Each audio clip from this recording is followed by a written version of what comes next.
오늘 찬양 예배는 교사 헌신 예배로 드리고 있습니다. 오늘 교사분들 참 많이 오셨는데요. 이분들이 바로 우리의 자녀들을, 우리의 손자, 손녀들을 지금껏 길러주신 분들이고 또 앞으로도 길러주실 고마운 분들입니다. 우리 성도님들은 교사들은 또 성도님들에게 인사하겠습니다. 감사합니다. 사랑합니다. 평소에 인사 못했는데 참 고마운 분들이십니다. 근데요, 교회 학교 교사하기가 참 녹록치 않은 현실입니다. 교회 안에서 교사가 3D 업적으로 분류된 지는 꽤 오래됐고요. 어떤 분들은 아예 단적으로 이렇게 말하는 분들도 있어요. 찬양대랑 좀 현실을 비교해서 찬양대가 교사보다 나은 점 3가지라고 하는 유머가 있더라고요. 첫째, 찬양대는 철 따라 가운을 맞춰준다. 더우면 더운 대로, 추우면 추운 대로 가운을 맞춰주는데 교사들은 자기 돈으로 옷 해입고 와야 되잖아요. 알모 교회 와서 옷 한 벌은 건졌는데 교사들은 그런 게 없다는 거예요. 두 번째, 찬양대는 예배와 봉사를 한 큐에 끝낼 수 있다. 이거 굉장한 건데 연습만 조금 하면 예배 드리면서 봉사를 한꺼번에 할 수 있잖아요. 그런데 교사들은 열심히 예배 드리고 봉사를 또 가서 해야 돼요. 그리고 어디 가서 하는지 잘 안 보입니다. 그래서 어디 가서 뭐 하시나요? 그러면은 교사 10년 차인데요. 뭐 이렇게 되는 일들이 벌어지고요. 세 번째는 제일 중요한데요. 찬양대는 어쩌다 한번 빠져도 티가 안 난다는 거예요. 몸 상태가 좀 안 좋으면 립싱크도 할 수 있고요. 입만 뻥긋거리면 솔리스트가 다 도와줍니다. 그런데 교사는 그런 게 없잖아요. 교사는 몸이 아프든 뭐 어찌됐든 추우나 더우나 비가 오나 눈이 오나 나가야 돼요. 안 나가면 부장님한테 전화 오고요. 전도사님 집으로 찾아오고요. 총무가 인상 씁니다. 게다가 요즘은요, 애들이 더 무서워요. 애들 시어머니가 한둘이 아니에요. 게다가 요즘 애들 다 집에서 한둘밖에 없으니까 다 공주님이고 왕자님이잖아요. 보면 정말 웃기지도 않습니다. 5, 6학년 정도, 소년부 정도 가면요, 선생님들 얼굴이 노랗게 떠 있어요. 애들이 다 교만 천국인 거예요. 지들이 제일인 줄 알아요. 뭐 이렇게 할 맛이 안 나요. 맨 땅에 헤딩하는 것 같죠. 중등부 교사들이 그러죠. 야, 우리 애들은 외계인이야. 이것들은 말이 안 통해. 내가 벽에다 대고 얘기하는 것 같아. 그럼 고등부 교사들이 그러죠. 야, 우리 애들은 상전이야. 이것도 모시고 살아봤냐? 니들? 야, 진짜 교회 한번 와달라고 통사정 해야 돼. 그럼 영유아부 교사들이 그러죠. 야, 니들 똥기저귀 가려봤냐? 그럽니다. 이거 만만한 부서가 없는 거예요. 부서마다 다 너무 힘들고 괴롭고 너무 어려워요. 자, 그런데 이렇게 어렵고 힘든데 가운도 안 맞춰주는데, 그런데 이런 교사들이 오늘 2013년 첫 헌신 예배를 드리는 이유는 어디에 있는 것입니까? 지난주는 재직 수련회였고 오늘이 첫 헌신 예배인데, 교사들이 예배 드리는 이 이유는 바로 올해 우리 표어가 다시 희망이 되겠습니다잖아요. 교사들이 희망이 되어야만, 교사들이 희망을 가지고 아이들을 키워내야만 우리 교회가 희망이 있다고 하는 것입니다. 우리 다시 한번 인사할 때 다시 희망이 됩시다 이렇게 인사하겠습니다. 다시 희망이 됩시다. 다시 희망이 됩시다. 오늘 본문에서요, 이삭은 굉장히 큰 성공을 거둡니다. 12절로 14절 중반까지 이렇게 기록을 해요. 이삭이 그 땅에서 농사하여 그 해에 100배나 얻었고 여호와께서 복을 주심으로 그 사람이 창대하고 왕성하여 마침내 거부가 되어 양과 소가 떼를 이루고 종이 심이 많음으로 라고 했습니다. 어마어마한 복을 받았습니다. 창대하게 되고 왕성하게 되고 100배나 거두었다는 것이에요.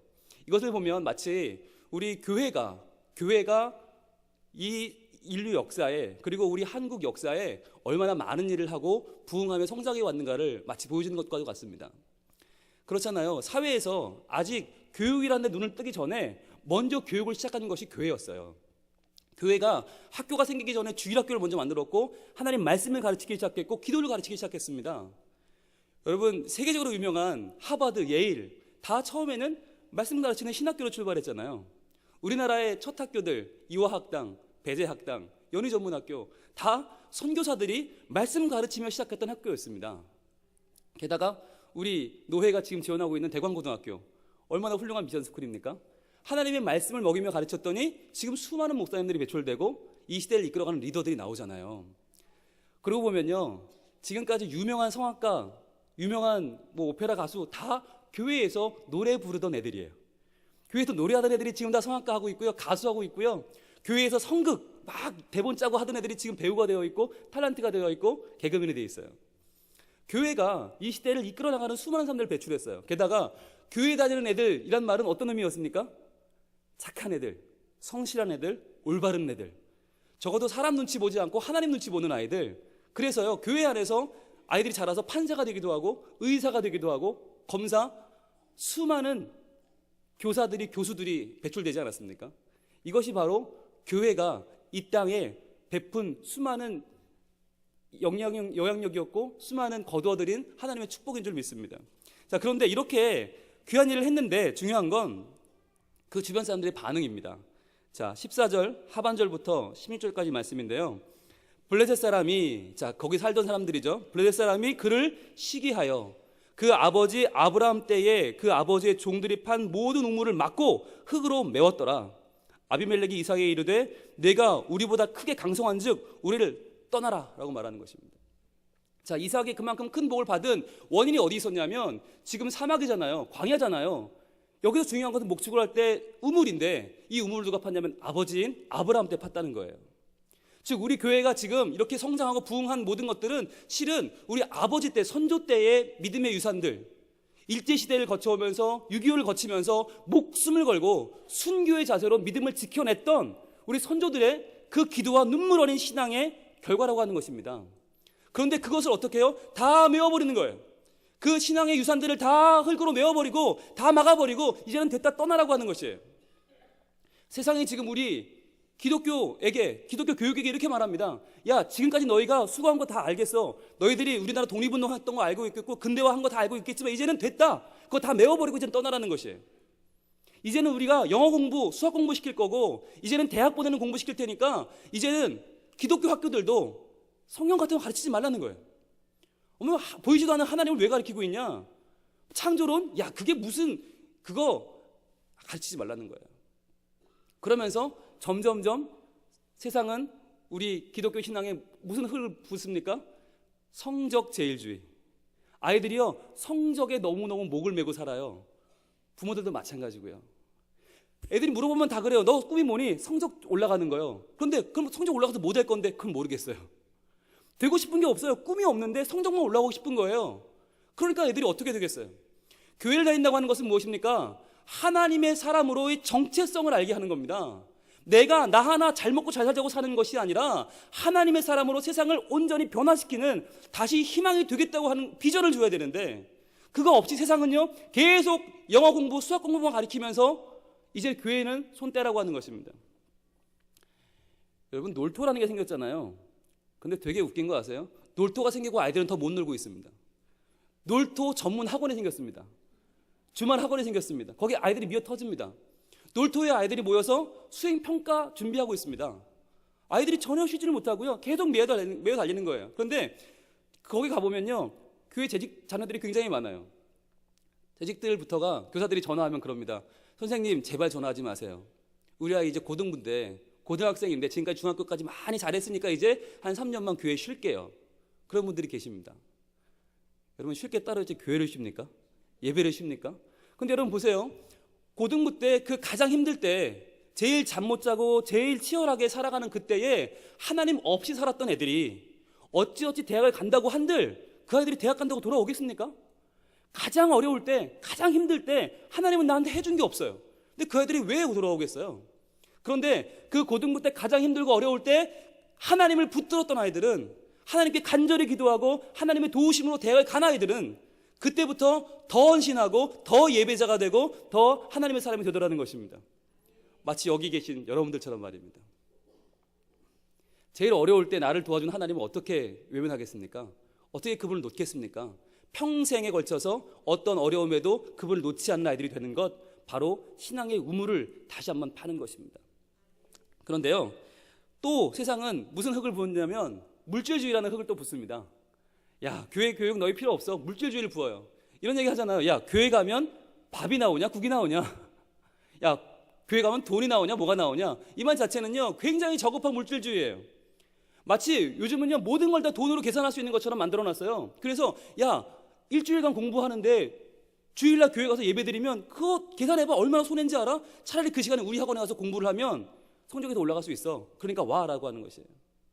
오죽하면 요즘 고등부, 중고등부 아이들은 아르바이트를 해서 시간당 얼마 계산해서 교회 오는 시간에 아르바이트를 합니다. 그렇게 세상은 아이들에게 물질주의를 지금부터 막 가르치는 거예요. 야, 돈으로 환산해서 돈으로 계산해. 그러나 여러분, 돈으로 살 수 없는 것이 얼마나 많이 있습니까? 돈으로 살 수 없는 자존감, 자아 정체성, 돈으로 살 수 없는 꿈과 비전, 하나님이 나와 함께 하신다고 하는, 나는 하나님의 형상이라고 하는, 내가 하나님의 보석이라고 하는 이 자긍심이 아이들에게 찾아볼 수가 없어요. 그저 돈 몇 푼 더 받는 거, 용돈 몇 푼 더 받는 거에 목숨을 걸고 교회를 외면하고 학원을 가고 있는 아이들이 얼마나 많은가 하는 것입니다. 자, 이럴 때 세상은요, 성적 제일주의를 부어대고 물질주의를 부어대는데, 그럴 때 우리가 어떻게 해야 될까요? 이삭은 어떻게 했을까요? 오늘 본문 18절을 한번 돌아가 보겠습니다. 어떻게 하면 다시 그 아브라함 때의 은혜의 강물 흐르게 할 수 있을까요? 어떻게 하면 부흥의 불길 타오르게 할 수 있을까요? 18절 함께 읽어보겠습니다. 시작. 그 아버지 아브라함 때 팠던 우물들을 다시 팠으니 이는 아브라함이 죽은 후에 블레셋 사람이 그 우물들을 메웠음이라. 이삭이 그 우물들의 이름을 그의 아버지가 부르던 이름으로 불렀더라. 아멘. 이삭이 바로 이때 한 것은 바로 아버지 아브라함 때 팠던 그 우물, 그 생명의 근원된 우물을 다시 팠다고 하는 것입니다. 지금 우리는 이삭이 무엇을 했는가도 중요하지만 무엇을 하지 않았는가에 더 주목할 필요가 있습니다. 이삭은 지금 어떡하지? 쫓겨났는데 이제 어떻게 하면 이 양을 다 돌보지? 양을 돌볼 수 있는 기술자를 찾지 않았습니다. 새로운 기술, 새로운 프로그램을 찾지 않았습니다. 사람들이 좋아할 만한 뭔가를 찾지 않고 가장 근본적인 그의 신앙의 물줄기를 찾았다고 하는 것이에요. 생명의 근원이 어디 있는가? 내가 살아갈 수 있는 내 핵심이 어디 있는가? 요즘은요, 교회들이요, 교회 학교가 부흥이 안 되니까 어떻게 하는지 아세요? 더 재미있는 프로그램을 자꾸 가져와요. 애들이 좋아할 만한 어드벤처 이런 거 자꾸 갖고 오고요. 뭔가 좀 이렇게 새로워 보이는 거, 아이들이 좋아할 만한 막 가져와요. 그런데요, 여러분, 재밌게 해서 재밌는 걸로만 아이들 부흥했다는 교회 들어보셨습니까? 진짜 아이들이 몰려드는 교회는요, 재밌는 교회 아니에요. 신식 프로그램 돌리는 교회 아니에요. 말씀 먹이는 교회, 진심으로 기도해주는 교회가 부흥하는 줄 믿습니다. 그게 진짜거든요. 아이들에게 정말 생명의 근원된 우물을 다시 한번 파 들어가는 것, 그래서 그 아래 정말 세상에 부어놓은 그 세상의 가치를 다 걷어내고 정말 그 안에 담겨있는 우리 선조들이 그렇게 목숨 걸고 지켰던 신앙의 긍지, 신앙의 지조를 지켜서 아이들에게 전해줄 수 있다면 그것은 얼마나 아름다운 일입니까?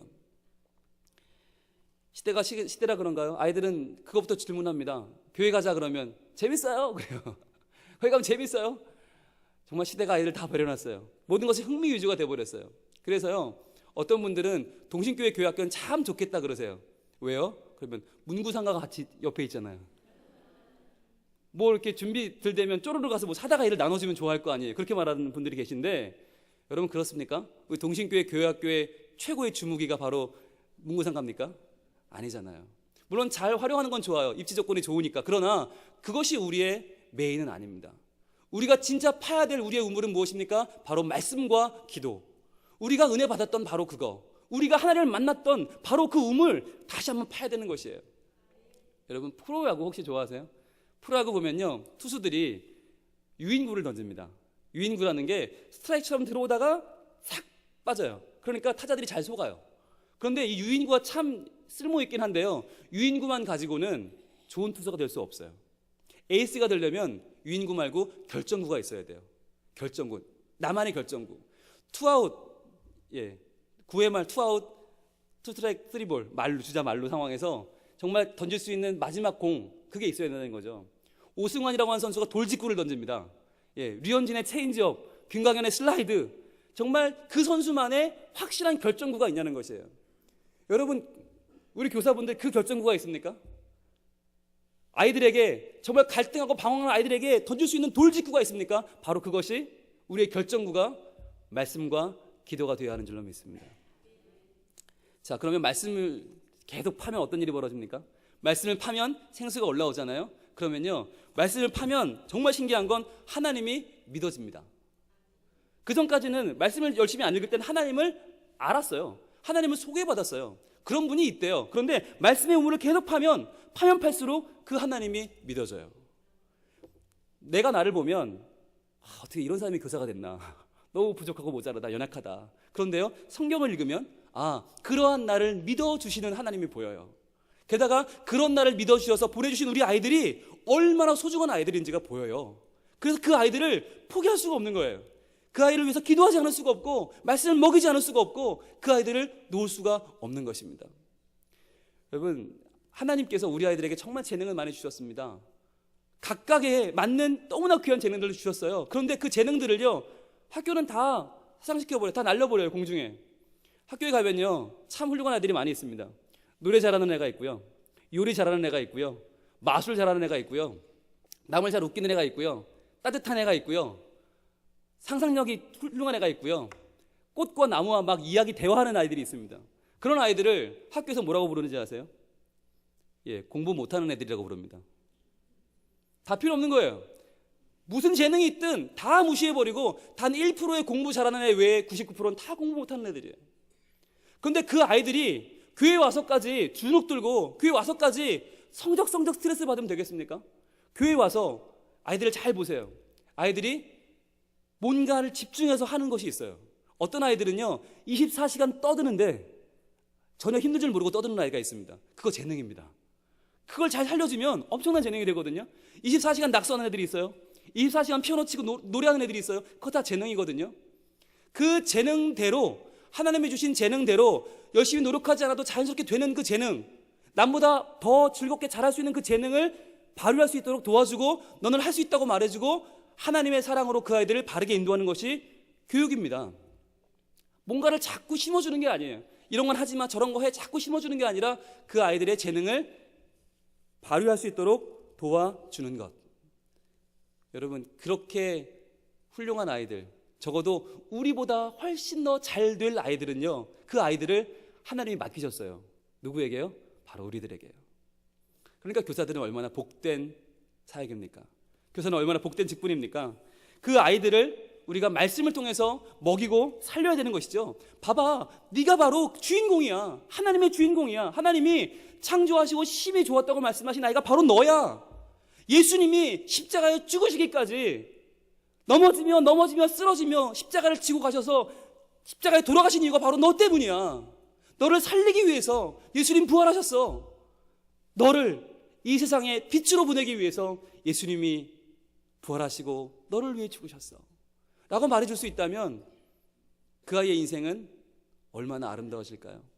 얼마나 그 아이를 통해 세상은 더 아름다워질까요? 얼마나 그 아이를 통해서 세상이 변화될까요? 다시 희망이 되는 아이들, 바로 말씀을 먹이는 선생님, 말씀의 우물을 파는 선생님으로부터 그런 아이들이 이 땅에 희망으로 솟아날 줄로 믿습니다. 자, 말씀의 우물을 팝니다. 또 어떤 우물을 팝니까? 기도의 우물이죠. 말씀의 우물을 파면 기도하지 않을 수가 없어요. 자연적으로 이어집니다. 그 아이를 포기할 수 없어서 그 아이를 붙잡고 기도하는 것이죠. 어떤 분들은 그래요. 요즘 아이들은 기도하는 거 싫어한다고. 그렇습니까? 왜 싫어할까요? 자꾸 중언부언 하잖아요. 선생님들이 자꾸 그냥 틀에 박힌 이야기를 해요. 아이들은요, 지금 내 코가 석자인데 당장 코앞에 시험인데 선생님은 자꾸 딴소리 하는 것 같아요. 그런데 선생님이 그 아이의 삶의 현장을 정말 관심을 가지고 알고 그 아이의 지금 필요한 기도가 무엇인지를 알고 기도해 준다면, 또 그 기도도 그냥 하지 말고 정말 침을 튀기면서 열정을 다해서 그 아이를 사랑하는 마음으로 기도해 준다면 처음에는 어색해 하겠죠. 겸연쩍어 하겠죠. 그러나 이분이 나를 진짜 사랑하는구나 라는 것을 깨닫는 순간에 그때부터 마음이 열릴 것입니다. 이분이 내 부모도 아닌데, 돈 받고 하시는 분도 아닌데 이분이 왜 날 이렇게 포기하지 않을까? 왜 이분이 날 이렇게 붙잡고 전심을 다하여 기도해 줄까? 라고 하는 것이 아이들의 마음이 닿기 시작한다면 그때부터 선생님들의 존귀함이 빛을 발하는 것입니다. 게다가 기도하면 어떤 일이 벌어지냐면 부서가 살아납니다.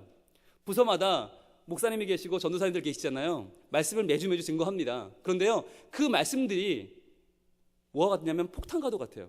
폭탄. 근데 폭탄을 터뜨릴 때, 어떤 굴을 팔 때 땅 위에 놓고 터뜨리지 않거든요. 그럼 여기만 터지고 말아요. 어떻게 하냐면 땅굴을 팝니다. 깊이 팝니다. 깊이 파서 거기에 폭탄을 던지면 빵 터지면서 산하라가 날아가 버립니다. 어마어마한 폭발력입니다. 마치 이처럼 주일마다 선포되는 각 부서의 말씀들이 아이들의 가슴 밖에서 터지면 소용없어요. 선생님들이 계속 기도로 우물을 파는 거예요. 파고 하나님, 우리 아이 지난주에 친구 데려와서 하나님 예배에 집중 못했는데 오늘은 예배에 집중하고 은혜 받게 해주세요. 하나님, 우리 누구가 지난주에는 좋아하는 오빠 쳐다보느라고 예배 집중 못했는데 이번 주는 예배 잘 드리게 해주세요. 하나님 도와주세요. 기도로 그 아이의 우물을 파면, 그 깊숙한 곳에 말씀이 떨어지면 그 아이의 인생이 송두리째 변화되는 놀라운 역사가 일어날 줄로 믿습니다. 그래서 교사들의 기도가 필요한 것이에요. 부흥하는 부서를 가보면 기도하는 교사들이 있어요. 그 기도가 아이들의 삶을 살리고 부서를 살리고 하나님의 교회를 부흥케 합니다.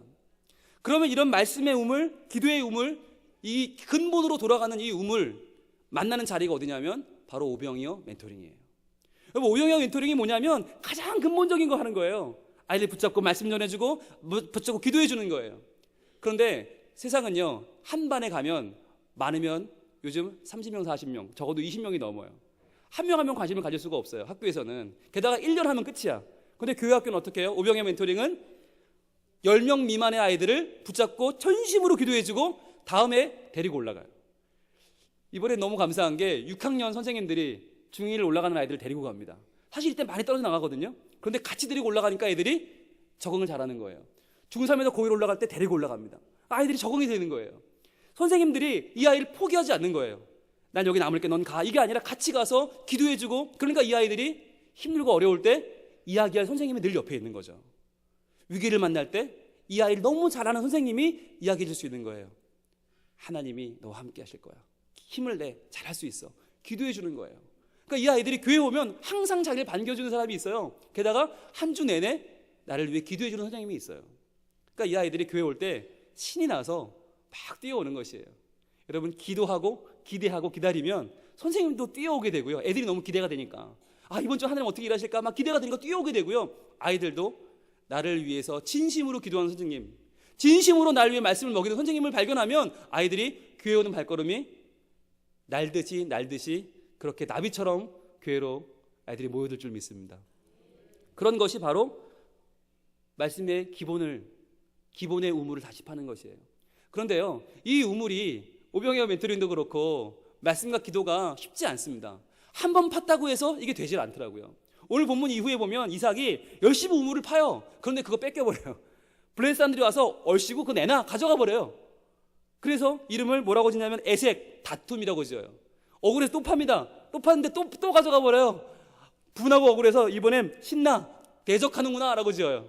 그런데 여기서 중요한 거, 포기하지 않아요. 또 파요. 그랬더니 이번에는요, 블레셋 사람들이 포기해버려요. 야, 저거 대단한 놈이구나. 손 못 대겠다. 그래서 이때부터는 평안이 찾아오고요, 이름을 르호봇이라고 해요. 장소가 넓다. 하나님이 넓은 은혜가 임하는구나, 그렇게 말해요. 이처럼 선생님들도 아이들의 마음속에 말씀의 기도, 말씀의 우물, 기도의 우물을 파는데 한 번, 두 번 파보고 포기하는 것이 아니라 계속 파는 것. 오병이어 멘토링으로 아이들의 마음을 계속 두드리고 파고 또 파는 거. 세상에 그 성적제일주의 다 끄집어내고, 물질주의 다 끄집어내고, 흥미위주 다 끄집어내고, 정말 아이들을 살릴 수 있는 복음을 아이들의 가슴속에 심어주는 것. 포기하지 않으면 때가 이름에 이를 줄 믿습니다. 한 아이의 이야기를 들려드리고 마칠게요.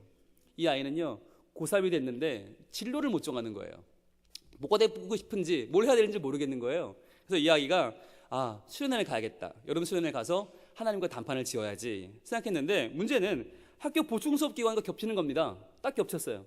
학교에서는 얘 요주의 인물, 너 교회 갈 거지? 너 교회 가면 나 가만 안 둘 거야? 너 퇴학시킬 거야? 선생님이 막 엄포를 놓는 겁니다. 이 아이가 너무 막 걱정이 되는 거예요. 그래서 교회 선생님을 만났습니다. 상의를 했습니다. 선생님 어떻게 할까요? 그랬더니 선생님이 이렇게 말해줬어요. 하나님이 어떻게 일하시는지 보자. 여러분, 이렇게 말하는 분들이 무서운 분들입니다. 예, 하나님이 어떻게 일하시는지 보자. 그리고는 그 아이를 꼭 안고 기도를 해줬어요. 담력이 생기는 이 아이가 보충을 빠지고 수련회 갔습니다. 수련회 가서 첫날 기도를 열심히 했어요. 그런데 진로가 안 보이는 거예요. 둘째 날 기도를 열심히 했어요. 진로가 안 보이는 거예요. 셋째 날 금식하면서 전심을 다했는데 학교 보충까지 빠지고 왔습니다. 하나님, 저 진로 좀 꼭 보여주세요. 기도했는데 아무 응답이 없는 거예요. 이 아이가 갈등하기 시작했어요. 하나님이 안 계신가? 그리고는 마지막 날 돌아왔어요. 그리고 학교를 갔는데 난리가 난 겁니다. 담임 선생님이 네가 죽고 잡냐 그러면서 막 흥분을 하셔가지고 막 막 퇴학시킬 거야 그러시는데 퇴학은 못 시키고 보충 빠졌다고 뭐 그러겠어요? 때릴 수도 없고 다 큰 놈을. 그래서 할 수 없이 원고지 50장을 주면서 반성문 써오라고 그런 거예요. 그런데 여러분 반성문 한번 써보셨어요? 원고지 50장 써보셨어요? 야, 반성문이 결국은 잘못했다는 얘기인데 잘못했어요를 50장 쓰다 보니까 애가 미칠 것 같은 거예요. 쓰다 보니까 동해물과 백두산이 마르고 닳도록 쓰다가 뭐 하나님의 세상을 이처럼 사랑하사 쓰다가 안 되는 거예요. 도무지 50장이 안 돼. 다 치워버리고 마음을 잡고 다시 쓰기 시작했습니다. 내가 왜 하나님을 믿는지, 내가 왜 수련회를 갔는지, 내가 왜 하나님 앞에서 내 진로를 놓고 기도했는지를 쫙 적기 시작했어요. 근데 적는데 이 아이가 점점 뜨거워지는 거예요. 그런데 마지막에는 그러니까 선생님도 예수 믿으세요. 그렇게 써가지고 냈어요. 안 믿는 선생님 받아보니 기가 막힌 거예요. 반성문 써오랬더니 무슨 신앙 고백을 써왔어. 그런데 읽다가 선생님이 감동을 받은 거예요. 야, 얘는 진짜구나. 이거 진짜구나. 원고지 50장을 빼곡히 채워왔는데 얘는 진짜구나. 선생님이 그렇게 말했다는 거예요. 야, 너 앞으로 교회 갈 일 있으면 언제든지 얘기해라. 내가 보충 다 빼주고 너 교회 가는 건 내가 100% 보장해주마. 그러면서 믿지 않는 선생님이 이렇게 말해주는 거예요. 야, 근데 너 진로 때문에 고민 때문에 너 목사가 돼보는 건 어떻겠니? 네가 지금 써온 거 보니까 네 신앙이 정말 분명하고 논리도 있고 호소력도 있고 설득력도 있는데 너 같은 애가 목사 안 되면 누가 되겠니? 목사가 돼보지 않겠냐? 믿지 않는 선생님에게서. 그래서 이 아이가 목사가 됐어요. 여러분, 이 이야기 속에 실화인데요, 두 선생님이 나옵니다. 이 아이가 만났던 두 선생님, 한 분은 누구죠? 하나님이 어떻게 일하시나 보자 라고 말했던 그 선생님. 정말 갈등하는 순간에 네 생각대로가 아니라, 내 판단대로가 아니라 그 말씀의 우물, 기도의 우물을 파면서 하나님이 너에게 어떻게 일하시나 보자, 그러면서 그 아이를 꼭 끌어안고 기도했던 선생님이 있었고, 또 한 분은 교회는 안 다니는 분이죠. 믿지는 않았지만 그분은 이 아이의 재능을 알아보고 이 아이의 진로를 열어준 선생님이 있었어요. 이 시대에 꼭 필요한 선생님들이 아닌가 합니다. 저는 이분들이 바로 여기 앉아 계시는 우리 선생님들이라고 믿습니다. 아이들에게 말씀의 우물을 파주는 선생님. 그 선생님은 재밌는 얘기는 잘 못하셨지만 나에게 늘 진심으로 말씀을 전해주셨어. 그분의 말씀을 듣다 보면 정말 하나님이 계신 것 같아. 그분의 기도를 들어보면 그분은 날 정말 사랑하는 게 느껴져. 나는 그 선생님 때문에라도 나쁜 길로 갈 수 없어. 아이들이 희망이 되는 교사, 아이들이 지지가 되어주는 교사, 그리고 아이들의 재능을 발견하고 진로를 열어주는 교사, 그러한 교사들이 이 시대에 다시금 아브라함의 우물을 파는 이삭의 마음으로 아이들의 마음속에 말씀의 우물, 기도의 우물을 파는 우리 교사들인 줄로 믿습니다. 그러한 마음으로 사역을 감당할 때 하나님께서는 다시금 우리 동신교회가 다시 희망이 되는 하나님의 놀라운 교회로 은혜 주시고 복 주실 줄 믿습니다. 기도하겠습니다. 우리를 교사로 세우시는 하나님 감사합니다. 오늘 새해 첫 헌신 예배로 교사들이 자신을 드리며 예배합니다. 이들의 헌신을 받아주시고 이 시대를 움직이는 인물을 키워내는 멘토 삼아 주시옵소서. 세상에 부어대는 흙더미에 치인 우리 아이들에게 말씀과 기도의 우물을 다시 파게 하시고 오병이어 멘토링의 우물을 파게 하셔서 영혼의 생수를 공급하는 소중한 통로로 모두가 쓰임받게